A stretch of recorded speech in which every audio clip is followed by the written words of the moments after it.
Assalamualaikum Bare, selamat datang kembali di Guru Gembul Channel.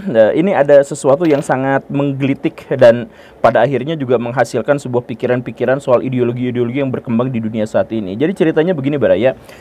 Di tahun 2021, Pak Erick Thohir bersama Ibu Sri Mulyani berhasil menggerebek salah satu skandal yang paling memalukan dari PT Garuda Indonesia, yaitu maskapai yang katanya harga terbangnya itu paling epik se-Indonesia itu justru malah digunakan untuk bisnis penyelundupan barang-barang mewah dari dan ke Indonesia.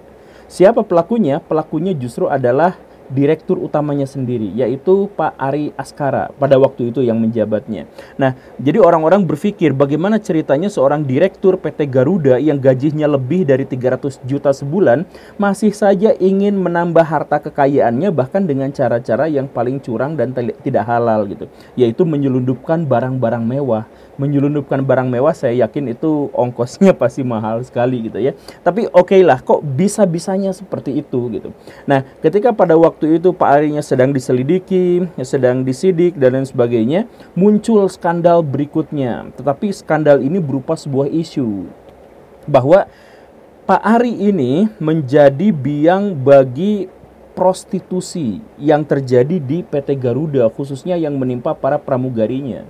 Nah, ini kan jadi benar-benar ngeri. Jadi ceritanya gini Baraya, sejak tahun 2018 itu beberapa kelompok masyarakat, diantaranya misalkan Serikat Pekerja, itu mengendus sesuatu yang sangat aneh di PT Garuda, yaitu adanya diskriminasi. Jadi pramugari-pramugari yang cantik, yang bohai, yang lucu, yang mulus, yang putih, yang sudah oplas itu mendapatkan kesempatan yang lebih baik dan mendapatkan perlakuan yang lebih baik dibandingkan dengan pramugari yang lebih cerdas, yang lebih berwawasan, yang melayani lebih baik dan lebih profesional. Begitu loh, kenapa bisa seperti itu? Bahkan pramugari-pramugari yang cantik itu lebih diizinkan untuk memilih rutenya sendiri, kapan dan di mana dia terbang dan sebagainya. Dia mendapatkan kesempatan yang lebih besar daripada pramugari-pramugari yang lebih profesional. Nah, ini kan menghasilkan tanda tanya, kok bisa seperti ini? Kenapa ada diskriminasi seperti ini? Setelah diusut lebih lanjut, ternyata di dalamnya memang ada prostitusi. Jadi Garuda Indonesia itu sebenarnya adalah sebuah perusahaan yang di dalamnya menyediakan layanan prostitusi. Siapa yang dalam tanda kutip dijualnya itu? Ya tentu saja adalah para pramugarinya. Jadi pramugari-pramugari yang cantik itu disetor-setorkan pada pengusaha, pada pejabat dan sebagainya. Dan dalam hal ini ada laporan. Yang laporan ini kemudian menjadi sebuah berita yang besar tanpa ada penyelidikan lebih lanjut. Jadi pembuktiannya juga pada akhirnya juga mengamang di tengah jalan gitu. Bahwa pramugari-pramugari di PT Garuda itu kalau dia baru mau masuk itu ditawarkan satu hal, bahwa mereka harus melayani secara seksual orang-orang yang ditunjuk. Kalau tidak, maka dia tidak akan dapat gaji, tidak akan dapat insentif dan bahkan dipecat.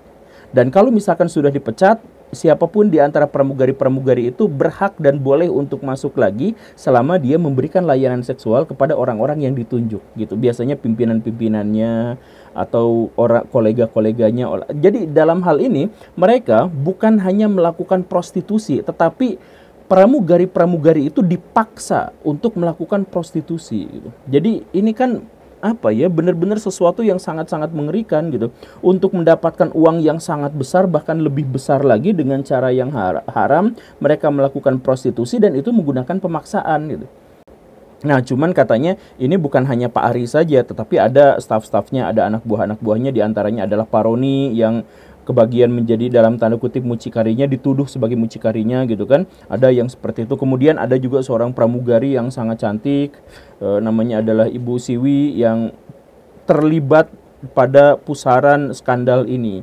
Beliau katanya adalah simpanan dari Anu, beliau kemudian memalsukan data pribadinya, beliau aslinya pernah menikah tetapi ngakunya tidak menikah agar bisa jadi pramugari itu. Kemudian betapa transformasi wajahnya dari yang sangat biasa-biasa dan alami berubah menjadi sangat cantik, ting-ting apa segala rupa, yang jelas-jelas itu operasinya membutuhkan uang yang sangat besar. Dan dari mana uang itu gitu kan. Ada kemudian beliau juga terlibat dalam pusaran uang korupsi yang kemarin-kemarin akhirnya dikembalikan uang korupsinya dan lain sebagainya. Pokoknya ya betapapun pengadilan pada akhirnya menghentikan kasus ini karena sesuatu yang tidak jelas. Bahkan Pak Ari pun setelah diselidiki dan terbukti melakukan penyelundupan misalkan, tapi langsung terhenti dan dibebaskan. Maksudnya adalah dipersilahkan untuk melakukan aktivitas seperti biasa asal dalam 20 bulan ke depan tidak melakukan tindakan pidana gitu. Jadi bebas saja melenggang gitu walaupun sudah terbukti dan sebagainya. Nah, ini kan akhirnya memunculkan banyak sekali pertanyaan-pertanyaan dan pertanyaan yang paling sederhana adalah pertanyaan yang terkait dengan etika tadi, terkait dengan masalah moral. Kenapa pramugari selalu terkait atau dikait-kaitkan dengan prostitusi? Kenapa pramugari banyak dinilai memiliki stigma yang sangat buruk gitu? Dan ini bukan hanya bukan hanya isapan jempol gitu, bukan hanya asumsi. Jadi ini mah pengalaman pribadi Baraya, bukan pengalaman pribadi, pengalaman mendengarkan cerita pribadi gitu. Jadi teman saya itu punya kejadian yang sangat naas. Dia itu Chinese, tapi sejak SMP dia itu bener-bener ngebucin sama pacarnya. Saking ngebucinnya Saking ngebucinnya adalah sejak SMP dia sudah ngelamar si pacarnya itu. Udah diperkenalkan dengan orang tuanya, udah bolak-balik, udah akrab dengan keluarga besarnya apa segala rupa.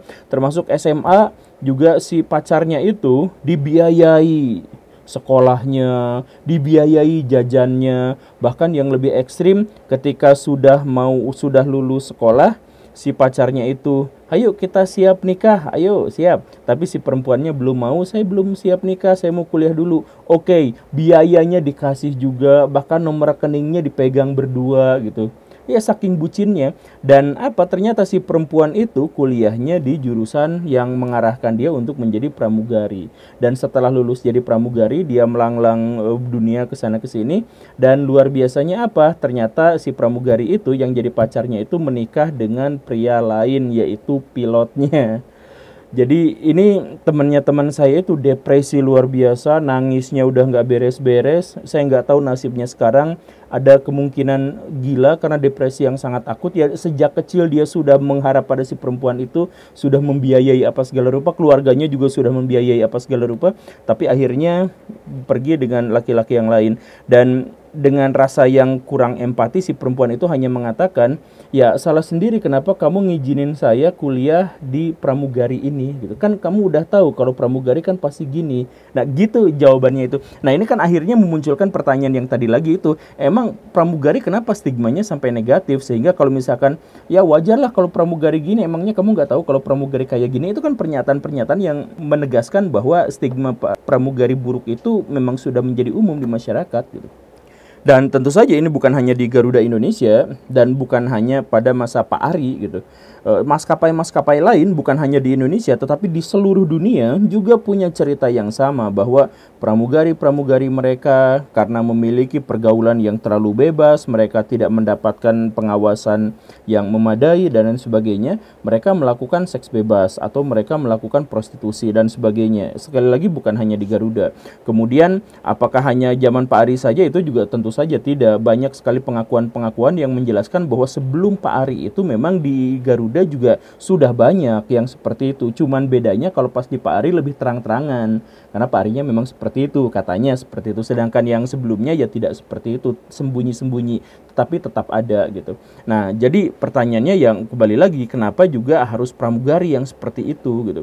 Tapi kalau misalkan kita lihat-lihat, sebenarnya masalahnya bukan pada pramugari, tetapi pada semua profesi yang berhubungan dengan perempuan. Jadi misalkan kalau ada profesi yang secara tegas menggarisbawahi bahwa pelakunya itu memang harus perempuan, di situ memang suka ada seksualisasi yang berlebihan.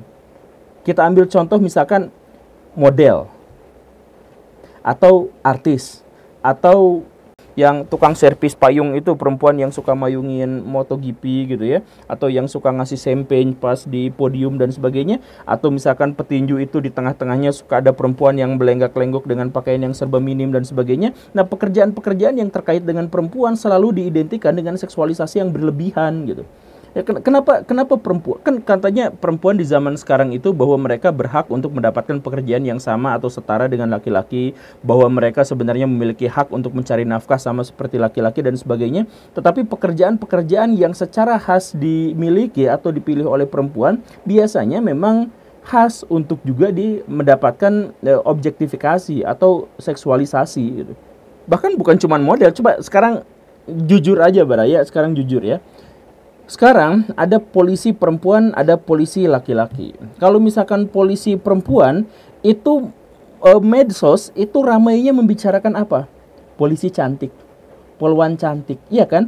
Betapapun ada lebih banyak polwan yang berdedikasi, polwan yang jago, polwan yang bisa mengungkap kejahatan dan sebagainya, yang menjadi meme, yang menjadi perhatian dan mana-mana itu adalah polwan cantik. Jadi perempuan lagi-lagi diseksualisasi, dijadikan sebagai objektifikasi atas hasrat-hasrat pikiran kita. Terus kalau misalkan Baraya lihat tayangan-tayangan televisi di Indonesia yang lucu-lucu gitu misalkan ya.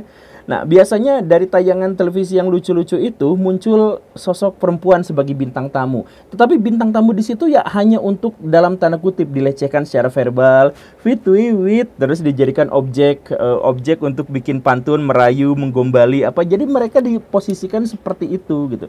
Kemudian kalau tersentuh, wah menang banyak kata si pemeran laki-lakinya gitu kan. Jadi si perempuan ketika dia masuk ke profesi apapun yang dia inginkan, balik lagi bahwa dia menjadi objek bagi seksualisasi. Dan akhirnya apa? Ya mewajarkan ketika pramugari akhirnya dipikirin, wah kalau pramugari mah pasti gitu. Walaupun gak semua, walaupun banyak pramugari yang berprofesional sepenuhnya, tetapi mereka tidak akan diperhatikan sebagai pramugari. Yang diperhatikannya itu adalah apakah dia bisa menjadi objektifikasi bagi hasrat seksual laki-laki atau tidak. Kan pikirannya selalu seperti itu. Nah, kenapa seperti itu? Kenapa perempuan ketika dia berprofesi pada satu bidang dia mendapatkan perlakuan itu? Banyak. Nah, saya merangkum ada beberapa poin. Di antaranya adalah perempuan-perempuan sekarang mendapatkan fasilitas anonimus dari media internet misalkan. Nah, dengan seperti ini, maka apa yang terjadi? Banyak di antara perempuan-perempuan yang akhirnya memilih untuk bermuka dua. Jadi di satu sisi misalkan dia menjadi artis, tetapi di sisi lain dia jualan. Jadi prostitusi online. Begitu kan? Dan itu sudah kita ketahui bersama. Ada misalkan seorang mahasiswi aktivis masjid sangat cantik bahkan bercadar begini begitu, tetapi ternyata dia punya jualan online. Jualan onlinenya yaitu jual foto atau video dirinya yang tidak mengenakan pakaian dan sebagainya. Itu juga ada yang seperti itu. Fasilitas anonimus itu biasa digunakan oleh perempuan justru untuk berprofesi lain di tengah-tengah profesi yang sedang dia geluti. Atau misalkan kemudian yang lainnya, poin yang kedua itu adalah seksualisasi atas perempuan itu tidak berakhir dan bahkan meningkat bahkan ketika perempuan sekarang mendapatkan akses-akses yang tanpa batas, akses-akses yang tidak pernah dimiliki oleh perempuan sebelumnya. Jadi perempuan yang sebelumnya tidak boleh bekerja, tidak boleh menuntut hak, harus patuh pada suami dan sebagainya. Sekarang perempuan diberikan kebebasan untuk menentang pola-pola itu, menentang pakem-pakem itu, tetapi ternyata perempuan-perempuan itu tetap melakukan hal-hal yang berhubungan atau menjadi korban atas seksualisasi. Kan begitu. Kemudian yang ketiga, lapangan pekerjaan mereka itu sekarang lebih terbuka dan benar-benar lebih banyak tanpa pengawasan. Kemudian keperawanan di zaman sekarang itu bukan sesuatu yang sakral.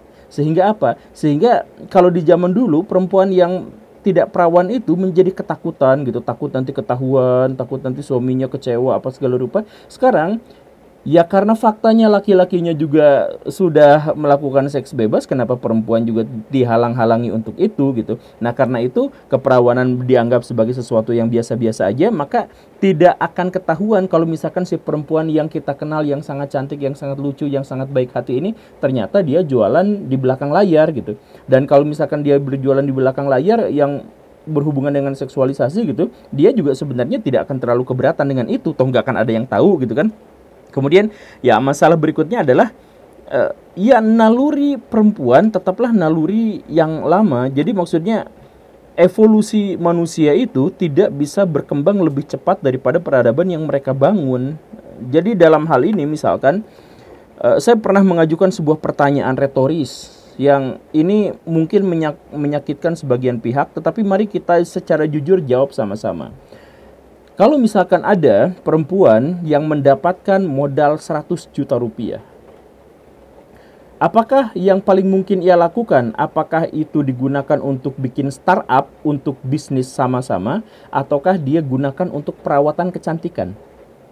Ya, pertanyaan itu langsung dijawab oleh realitas bahwa sekarang misalkan artis-artis terkenal itu kalau kalau perawatan itu bisa sampai 200 juta sebulan, 100 juta sebulan, yang itu bisa jadiin modal, bisa jadi rumah, bisa jadi dibeliin mobil, bisa apa, tapi mereka hanya untuk gunakan perawatan. Karena apa? Kemudian mereka menjelaskan bahwa saya kan asetnya tuh di wajah, saya asetnya di kulit, saya mendapatkan banyak endorse, saya mendapatkan banyak pengiklan, ya gara-gara saya cantik, kulit saya mulus dan sebagainya. Ujung-ujungnya adalah apa? Objektifikasi, seksualisasi gitu. Jadi si perempuan dilihat dari tubuhnya, apakah kinclong atau tidak. Kalau kinclong dia dapat endorse, kalau tidak ya tidak jadi masalah. Si perempuan itu dilihat bukan berdasarkan karyanya, tetapi berdasarkan apakah dia singset, apakah dia semok, apakah dia seksi, atau hal yang semacam itu, kan begitu. Jadi balik lagi ke seperti itu. Perempuan kerjaannya dibuka selebar-lebarnya, tetapi orang-orang tetap akan mengarahkan perempuan itu pada objektifikasi seksual. Kemudian berikutnya itu apa? Adanya ideologi feminisme. Nah, ideologi feminisme itu sebenarnya untuk banyak perempuan mungkin ini membantu. Jadi secara umum feminisme itu memberikan kepada kita sebuah pandangan bahwa ternyata perempuan boleh sekolah, boleh bekerja. Akhirnya seperti yang kita lihat sekarang kan, sekolah-sekolah ya ada perempuannya, ada laki-lakinya. Itu kan perjuangan dari feminisme. Tetapi feminisme pada akhirnya juga terjebak pada lebih banyak paradoks gitu. Jadi misalkan ini paradoksnya gitu ya. Feminisme katanya adalah memperjuangkan kesetaraan gender, kesetaraan jenis kelamin untuk mendapatkan kuasa politik, untuk mendapatkan akses terhadap ekonomi dan sebagainya, baik itu terhadap laki-laki maupun perempuan. Dan fokusnya adalah perjuangan pada perempuan tentu saja. Tetapi di dunia, di Amerika Serikat, di Eropa, bahkan di negara-negara paling maju sekalipun, perempuan-perempuan yang mengidentifikasi dirinya sebagai feminis itu tidak lebih dari 30%. Bahwa mereka ingin mensetarakan gender, bahwa mereka ingin mendapatkan hak yang sama, iya. Tapi apakah mereka feminis? Banyak di antara mereka yang tidak mau disebut sebagai feminis. Bahkan tokoh-tokoh terkemuka di Indonesia yang perempuan-perempuan yang pinter-pinter, yang logikanya luar biasa itu, tidak mau juga disebut sebagai feminis gitu. Kenapa seperti itu? Ya ini salah satu paradoks itu. Feminis katanya untuk perempuan, tetapi katanya mewakili perempuan, tetapi sebagian besar perempuan justru malah tidak mau atau menolak disebut sebagai feminis. Atau misalkan paradoks yang lainnya itu ya tadi itu soal prostitusi. Apakah prostitusi itu melecehkan perempuan atau tidak? Ini kalangan feminis pecah jadi banyak ini pendapat gitu ya. Ya kita rangkum saja jadi dua. Ada feminis libertadores. Nah, feminis libertadores itu mengatakan bahwa kalau misalkan si perempuan itu masuk ke dunia prostitusi, maka itu adalah haknya sebagai manusia. Kalau dia melakukannya dengan kesadaran karena dia butuh duit, karena apa? Ya itu dipersilahkan saja, itu boleh-boleh saja, tidak jadi masalah. Karena apa? Karena itu adalah hak hidupnya, hak untuk mencari penghasilan, hak untuk mendapatkan pekerjaan, hak untuk bersenang-senang. Kan seperti itu. Ada juga feminis yang sebaliknya, feminis Levante misalkan, yang mengatakan bahwa prostitusi bagaimanapun itu adalah cara kaum patriarki untuk mempertahankan hegemoninya dengan cara menjadikan perempuan sebagai objek seksual dan dianggap, dan si perempuan dihargai hanya ketika dia mampu memuaskan nafsu seksual bagi para laki-laki. Maka prostitusi dianggap sebagai sesuatu yang buruk. Nah, jadi mana yang benar ketika mereka semuanya berdebat soal ini? Fakta di lapangan, objektifikasi perempuan di dunia industri, di dunia pekerjaan dan sebagainya masih berlanjut. Pramugari, model, artis, atau yang berhubungan dengan seperti itu, semuanya yang berhubungan dengan perempuan lebih banyak dikait-kaitkan dengan objektifikasi seksual. Dan begitu. Jadi apa ya? Jadi perempuan di dunia kerja sampai sekarang itu adalah sesuatu yang belum disepakati bersama. Ini sesuatu yang ironi Baraya. Jadi maksudnya adalah kita sudah pergi ke bulan, kita sudah menemukan nanoteknologi, kita sudah mengembangkan komputer kuantum dan sebagainya. Dan dalam konteks itu kita bahkan masih berdebat soal peran perempuan. Dan yang berdebat bukan hanya laki-laki, bukan laki-laki maksudnya, karena 75% laki-laki tidak peduli pada isu-isu itu.